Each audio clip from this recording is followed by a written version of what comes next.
Aretha Franklin and a restaurant server got into a heated argument about where she could eat her food. She ordered a hamburger at Johnny Rockets on the Canadian side of Niagara Falls after she did a show up there. He said the server told Franklin she could not sit down to eat it because she had ordered takeout. Spokesman said the worker screamed at Franklin and was very rude and unprofessional. Johnny Rockets has apologized for the actions of a new and very young employee. By the way, they won $15 an hour now. And so many people got drunk and came down with alcohol-related illnesses at Keith Urban's concert Saturday that fire officials declared a mass casualty incident.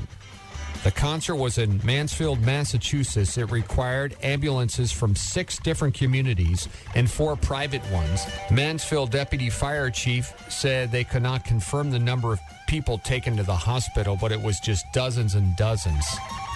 And people just a lot of people just got drunk and were having problems? Is that what it was? Hey, just went crazy and just, all types of alcohol problem. I'm sure alcohol, drugs, and combined with the heat and crowd and everything else, and it just started falling like flies. Jeez. And, well, he should have just whipped out one of his I Love My Wife ballads and calmed everybody down. Then maybe that's why they were drinking.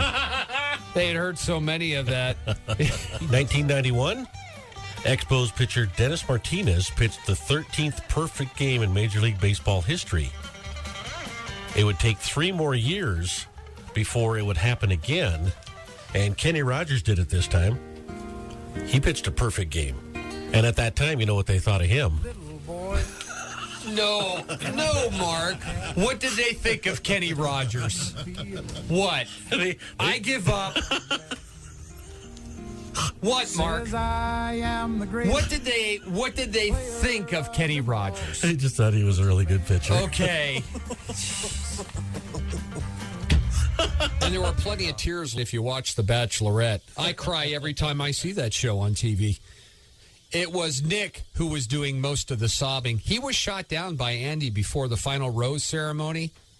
It was exciting. Nick seemed stunned. He actually professed his love for Andy. And she told him, quote, "The feeling's just not right."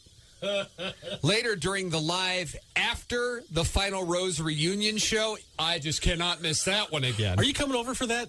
Nick wanted to know why Andy had made love to him if she wasn't in love. Andy said it was below the belt for him to reveal their intimate moments. By the way, he actually didn't make love to her.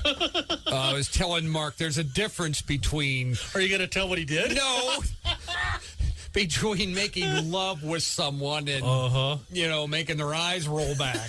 I mean, there's a difference there. And you are welcome. That's right. All the apps on the phone now work on a 9-inch tablet. The phone is what runs the tablet. They're bringing the concept to the U.S. for the first time. Available only through AT&T. Why would that company even go into that?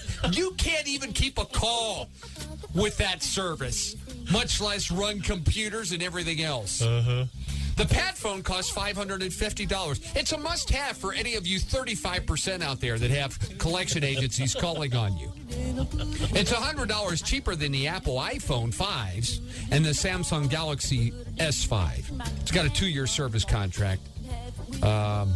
It's the usual $200, too, that most carriers charge for a high-end phone. If you want it to plug in all the other crap you got that's breaking you, and you can't save for your retirement, and then you need help at the end of your life because you can't make it, because you've had all these Galaxies and iPhones and all this other bull crap when you were younger, weren't smart enough to save your money. I think you've got a future as a spokesman for these folks. And a little football news for you. The Detroit Lions are going to postpone their contract talks with their all-pro defensive end, Ndamukong Suh, until after the season. He became a free agent after the season last year, had 27.5 sacks since he was taken by the Lions, and their second overall pick. He went into the meeting yesterday with all the powers to be there for Detroit. He didn't know any of them in there, and he walked in and said, "How do you do?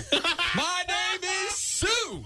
And they were not impressed, Mark. They didn't offer him a contract yesterday. I'm impressed. It's almost 70, 7:45, and that's what's happening. Mark and Paul here together. PRCA rodeo tickets. We'll be getting you home with Chris Young today, too, you know. Confucius say, hear a new song from Ben Perry. That's about all we got, Mark, unless you want to wrap it up with any humor. Husband says, hey, honey, do you smell that? She says, no. He said, me neither. Get in there and start cooking.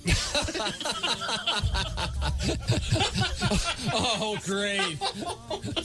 Oh, that'll go over big. If you've been listening to our show for any length of time, you know that I've got a little thing called Not Your Song that bothers me, and people sing other people's songs.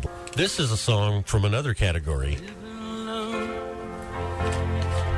Back before there was MTV and videos and everything else, this was a neat little sad song about things weren't going so well with this guy and his girlfriend called All By Myself. And now they've got this in a TV commercial where the new gal for Wendy's is singing that to a picture of a cheeseburger. Mm-hmm. And I call this segment, Knock It Off! Yeah. This should be JT's ringtone. All by myself. It has a lot of different meanings for JT. We got a coworker we give a hard time. I mean, I don't recognize people I know. I saw people at the concert knew that I didn't recognize till they said something. Yeah, and they look different, too, in the capacity of what made them famous when they're out and about. You know, if they just have a baseball hat on and some sunglasses or something and they're just walking downtown, why, you would never know. I told Paul I ran into our old governor, Brian Schweitzer, up in Seeley Lake over the 4th of July, and, you know, he had sunglasses on and hadn't shaved, and, you know, didn't hardly recognize him. Yeah, I mean, you know, Patty Loveless or somebody could be walking downtown. You wouldn't know who they are. God, you don't even recognize your own wife half the time. You know, I mean, they're all dolled up during the day and everything. Boy, come nighttime, it's a whole different look. You know what I'm saying, Mark? No. You liar? You're lying. Everybody out there knows what I'm saying. It's a whole different look. Hi, Cat Country. Good morning. We ran into Johnny Knoxville on Main Street in Red Lodge.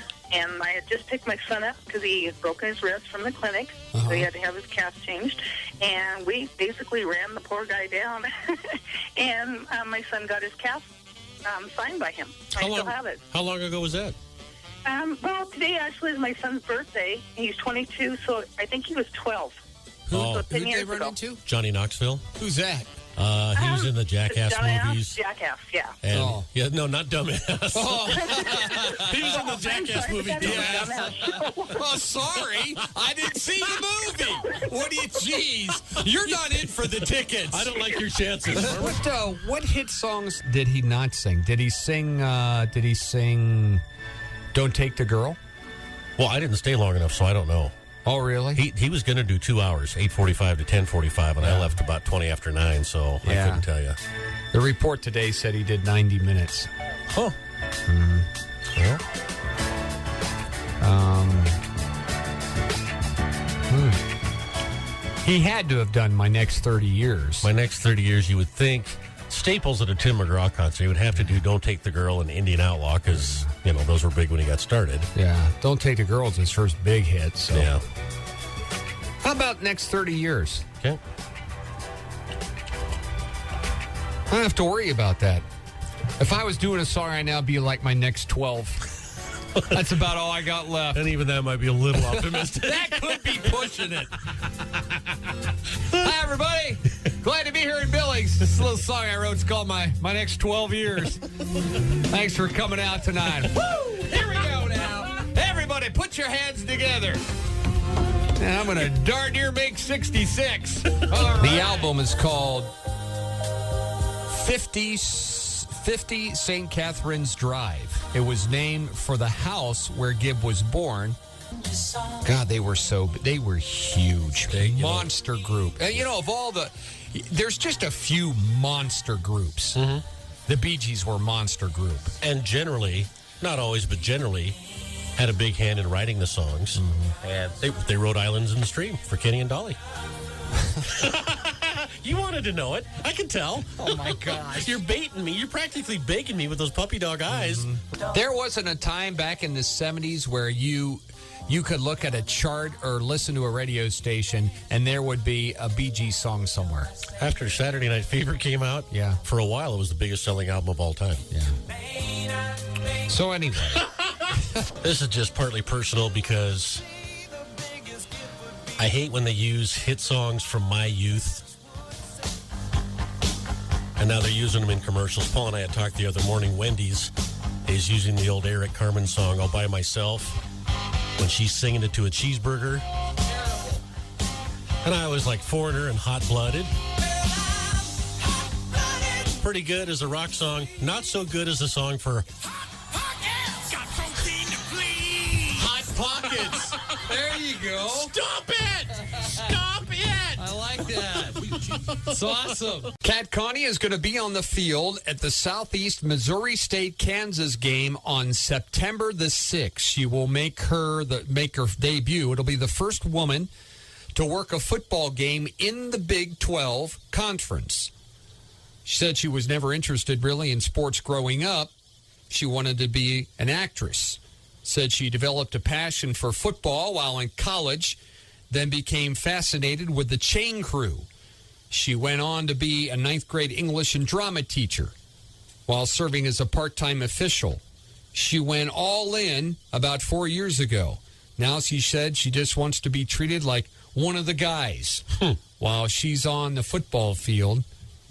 Missouri State, Kansas, September 6th. I strongly suspect if she throws a flag where maybe a coach thinks she shouldn't, she's going to be treated just like one of the guys. Yeah, it'd be interesting what kind of words they use. Yeah. If they talk to her the same way or she'll get special treatment. Heck! What are you doing out there? Dang it! Yeah. Well, you know that thingy where they hit you below the knees. I can't remember it. Come on! Don't be mean. Let's all play fair. Unnecessary being mean. On number 32. A fan at Washington Redskins training camp is running around getting players' autographs and tattooed on his arm. Charlie White is asking players to sign his arm with a Sharpie. And then he heads right over to the tattoo parlor and has his signatures made permanent. The 41-year-old loser said his goal is to get all 22 starters on his arm. He's saving his wrist, though. He's saving his wrist for franchise quarterback Robert Griffin III. That's where he wants his signature. And RG3, I guess, signed his wrist, so he's heading to the tattoo parlor today. Wow. To Mark. Just think, Mark, you could have Engelbert Humperdinck and all these other ones, all Merle Haggard and Harvey Kilgore and all these other goofy people that you know in country music. It's Merle Kilgore. Merle Kilgore. You could have them just tattooed all the way up. I'm not much on tattoos, but thanks. William Lee Golden right there on the elbow. Wouldn't that look nice? What a whack job. What a whack job. What a